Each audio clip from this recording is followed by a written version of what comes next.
Assalamualaikum warahmatullahi wabarakatuh. Pelajaran kita pada kali ini adalah Pendidikan Islam Tingkatan 1, pelajaran 13. Pelajar boleh rujuk pada buku teks pada muka surat 70. Maksud Islam agama fitrah adalah agama Islam sesuai dengan naluri fitrah beragama manusia yang ingin menyembah dan berdoa kepada Allah Subhanahu Wa Taala, Tuhan yang Esa dan yang Maha Berkuasa, serta menjadi pelindung kepada manusia.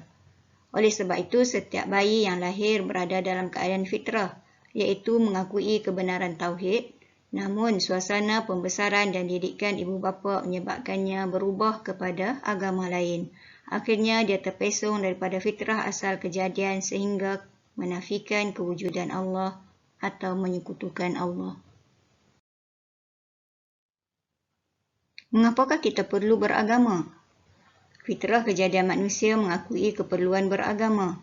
Manusia yang mengatakan bahawa mereka tidak memerlukan agama sebenarnya menafikan fitrah diri.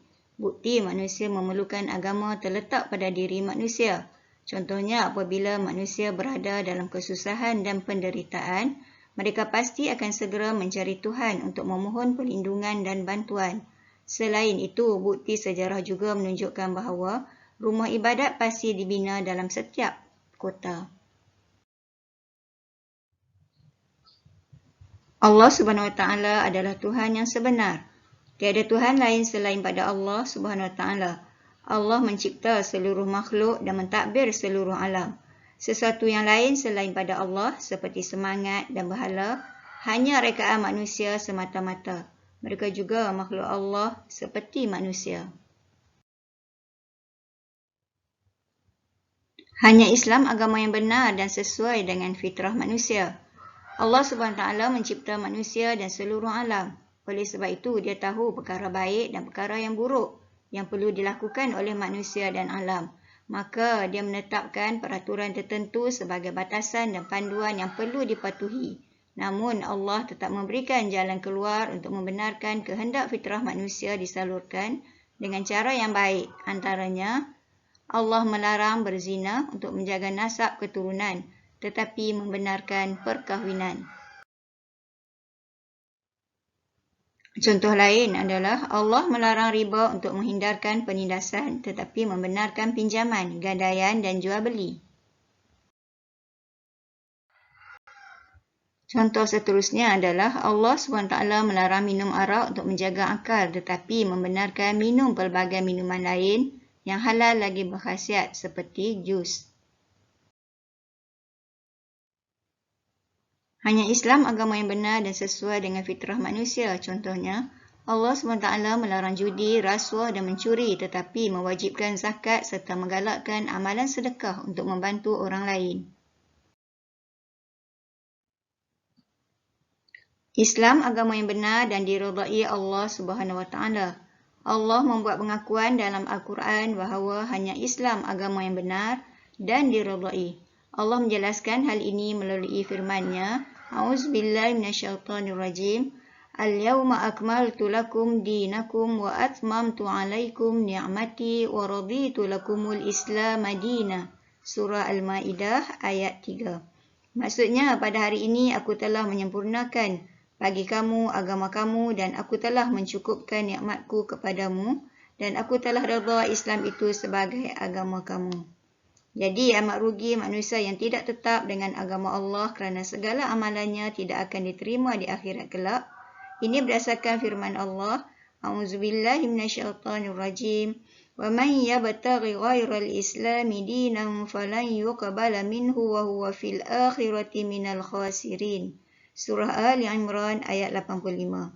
Yang bermaksud, dan sesiapa yang mencari agama selain agama Islam maka tidak akan diterima daripadanya dan ia pada hari akhirat kelak daripada orang yang rugi.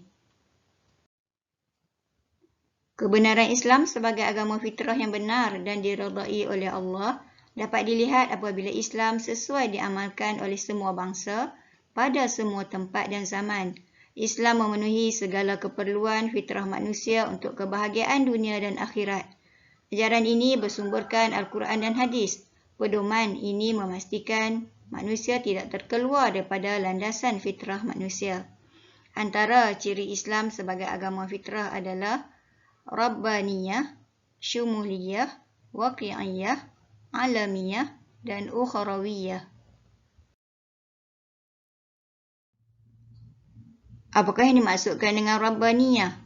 Rabbaniyah bermaksud ketuhanan, iaitu agama yang bersumberkan wahyu Allah, iaitu daripada Al-Quran dan Hadis.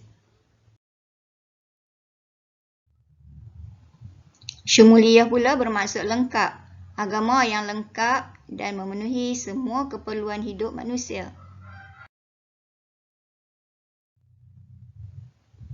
Waqi'iyah pula bermaksud realistik, iaitu agama yang sesuai diamalkan di semua tempat dan sepanjang zaman. Alamiyah pula bermaksud sejagat, iaitu agama Islam sesuai diamalkan oleh semua bangsa dan budaya. Akhir sekali, Ukhrawiyah bermaksud akhirat, iaitu Islam bukan sahaja mementingkan kesejahteraan jasmani, malah menjamin kesejahteraan rohani untuk kebahagiaan dunia dan akhirat. Setelah mempelajari tajuk ini, pelajar dapat menyatakan maksud Islam agama fitrah. Yang kedua, mengapakah hanya Islam agama yang benar dan sesuai dengan fitrah manusia? Ketiga, jelaskan maksud Rabbaniyah. Keempat, jelaskan maksud Alamiyah. Sekian untuk kali ini. Wassalamualaikum warahmatullahi wabarakatuh.